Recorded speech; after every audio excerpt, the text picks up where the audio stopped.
What else can you recommend here this holiday season? What spreads joy in the Haunt Keeper's household? I think we should talk about Lethal Weapon and Die Hard. Oh, the Yeah, two greatest Christmas movies ever, no doubt. yeah, for sure. Yeah, and this is a silly argument that I feel I get needlessly sucked into every holiday season of what constitutes a Christmas movie. And we all know if it takes place at Christmas, it's a Christmas movie. Yeah, Period. Shut the fuck up with your resistance. Like exactly. it's not 100%. it's not a Christmas movie because you like the subject matter. If a hostage movie takes place on Christmas Eve with Christmas decorations and Christmas music, that, my friends, constitutes a Christmas movie. That's right. It happens to be at Nakatomi Plaza also and all that. Yeah, that's Right? a Christmas Right up movie. the right, which by the way is right up the street from us. That's Uh cool. yeah. I mean all it's so funny, like all the locations that are out in LA and you're like, yeah, that's the Lost Boys Bridge, and that's where Dracula lived, and that's Nakatomi Plaza. But you also mentioned Lethal Weapon, so let's start with that one. Let's unpack. And by the way, since you mentioned it, we should point out that my bro Al Leong is the king of Christmas movies. He's in both. Yeah, He's in that's right. both We of were them. talking about this. Yeah. He's Endo, right? Endo. Yes. Yeah. Yeah. So you got once you make two, once you're credited twice, you're in the running. And I would say because of his personality, he's king of the Christmas movies. And he ad-libbed that scene where he grabbed the candy. More on that later. I love Um, that. Yeah. so Lethal Weapon. You saw this in the theaters, did you? No, no, no. I probably saw much later. It would have been like, I might have seen the second one in theaters. Mhm. I know I saw three and four in theaters, but yeah, like 80, it came out in 87. So 87 was a little too early for me, but still, Uh, for yeah, R-rated content. yeah, A fun note about the second one, which is completely catered in all the right ways to inspire people to yeah, hate villains. Like, just it's such a rudimentary yet effective thing. Like, let's cast a bunch of South African races at the heart right. of like the apartheid struggle as your bad guys. It's like it's all you win before the movie starts. It's true. Yeah, Yeah. that's kind of tough. It's tough to choose which one is the best one. Hmm. It's really hard to pick between one and two. And two, for all the reasons you're saying, is very strong. God, I love this job.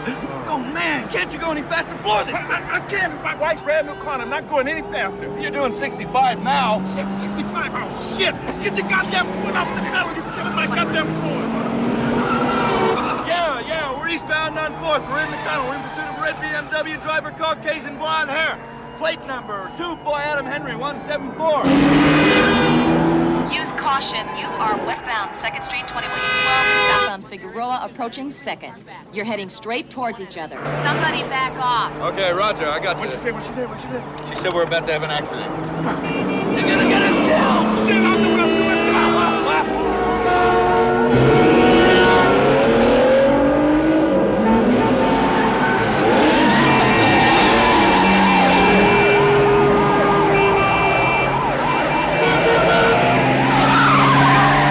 Go! 20 William 12, we're gonna stick with this red son of a bitch. You chase down the blue. 20 William 15, this is 20 William 12. That's confirmed. You got red, We're going with the blue one. What's the pursuit, sir? Got a dual pursuit, 20 William 15 and 20 William 12. Who's that? Riggs Murtaugh and his squad. $20 on Riggs and Murtaugh. Who's driving? Murtaugh and his wife's station wagon. I'll take it. Wait, I know me nothing too. about the wife station. Right? That's That's all. all. Nothing Hey, about Shut up!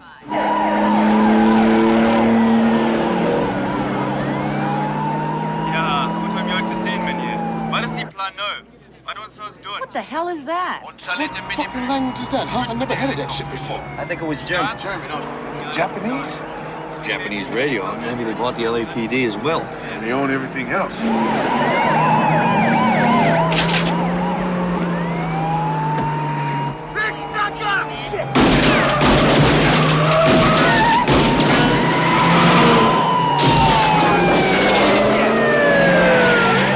William 15, be advised, shots are being fired. Billy 15, thanks for the scoop. Yeah, armed. The son of a bitch just shot up my wife's windshield. They're in the pursuit, westbound on 3rd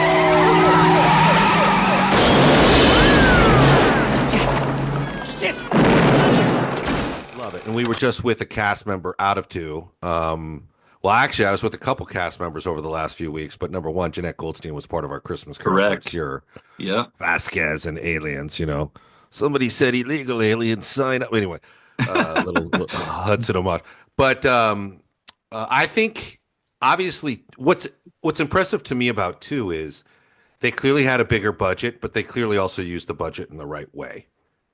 Yeah. Like, the movie's bigger and grander, and the action sequences are more intense. Mark Ralston, also from Aliens, PFC Drake, starts the movie off in the car chase. He just told me a story. We did a toy drive together. That's right. Yes. Yeah.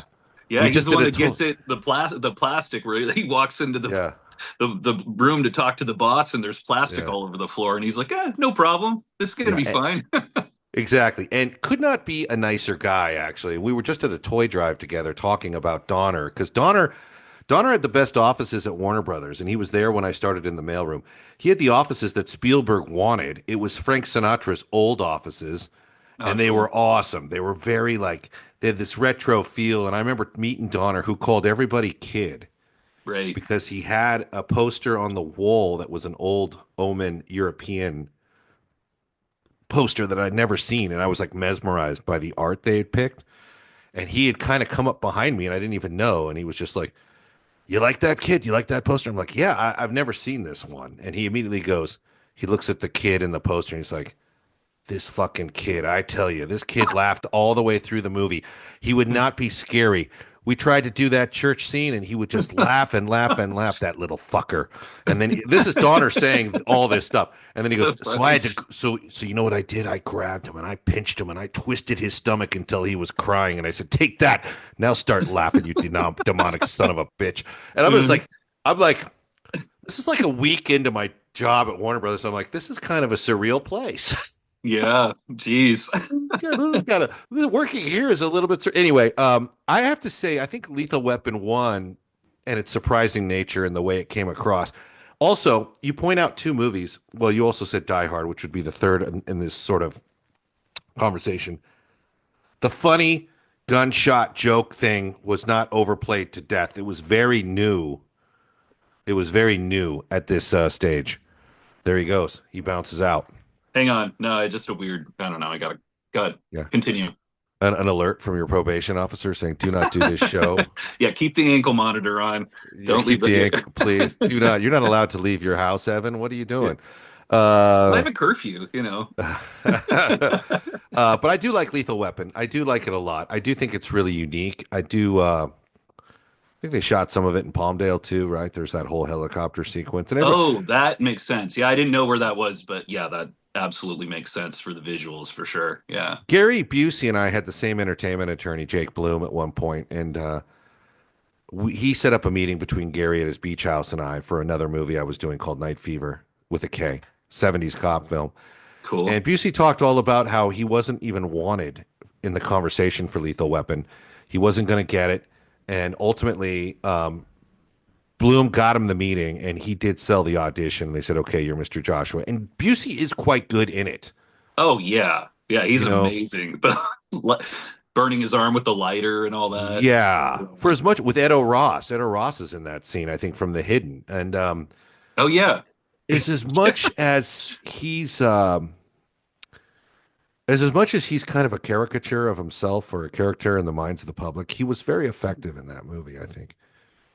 And I think Gibson enjoyed working with him. I mean, they had to work. There's that scene at the end where they fight. And right. In a scene like that, those 2 actors probably worked together for weeks here and there. So you're going to get a pretty good sense, especially in a fight scene. Ask anyone who's worked with Seagal, and I have, what this guy's temperament is. Like, is he really an actor, and is he just out for the scene, or is he out to prove himself as a person on top of it because his mind is slightly warped? Right. And so they've worked a lot, and they deliver that. And that's the one problem I have with the movie, though. You need something there, right? It's like he sets it up like, "You want a shot at the title?" And I'm like, and my thinking is like, isn't there a better way? Like maybe he gets the drop on him or disarms him, and it turns into a fight. Not, I'm going to put my gun down, because I always cringe at moments like that in movies. Like, hey, I'm Alex from Quiet Riot. I'm Dizzy from Guns N' Roses. I'm Johnny from Typo Negative. I'm Mike from Wasp. Help us cure NMOSD and with it, cancer. Go to Guthrie Jackson Foundation and donate now.